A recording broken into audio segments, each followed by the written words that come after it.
Visiblement, il n'était pas venu sur BFM Télévision RMC pour parler de ce sujet. Gabriel Attal a été confronté aux questions de Benjamin Duhamel, lors de l'interview politique matinale ce vendredi 5 mai.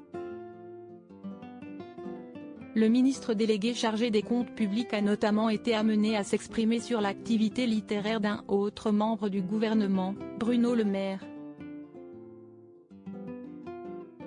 Face à un récent écrit comportant un passage érotique qui a fait jaser ces derniers jours, Gabriel Attal a estimé qu'on avait beaucoup parlé de ce sujet-là.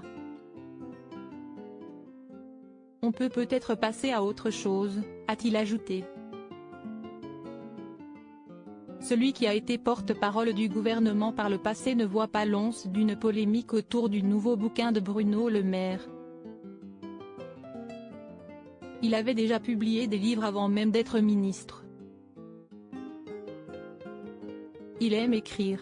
Il a dit lui-même que ce livre était un travail de 5 ans, à ses quelques heures disponibles, à la toute fin de sa journée, le soir ou parfois pendant les vacances, a-t-il développé pour défendre son collègue de gouvernement au micro de BFM Télévision RMC.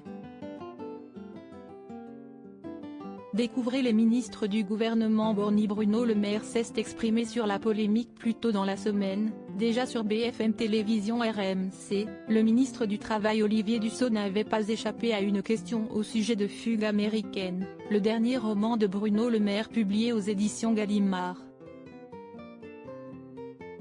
Ça montre que derrière les costumes de ministre, on nous le reproche parfois, il y a des sentiments, avait-il répondu. Avant de concéder ne pas avoir lu le livre, mais seulement le passage érotique qui l'a fait sourire. De son côté, le locataire de Bercy a mis les choses au clair dans la matinale de France Info, ce mercredi 3 mai. Ce sont 10 lignes sur 480 pages, a rappelé le mari de Pauline au sujet du passage de son dernier livre qui fait l'objet de railleries. Lisez le livre, vous verrez qu'il est question de Vladimir Horowitz, le personnage central du livre. Il est question de musique, de Bach et de Beethoven, de ville, de New York, de Berlin, de Moscou, mais aussi des drames du XXe siècle, des failles, de la fragilité des personnes, ce qui me touche profondément.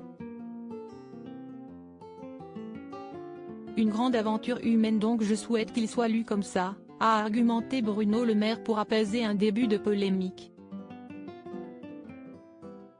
Crédit photo, capture d'écran BFM Télévision.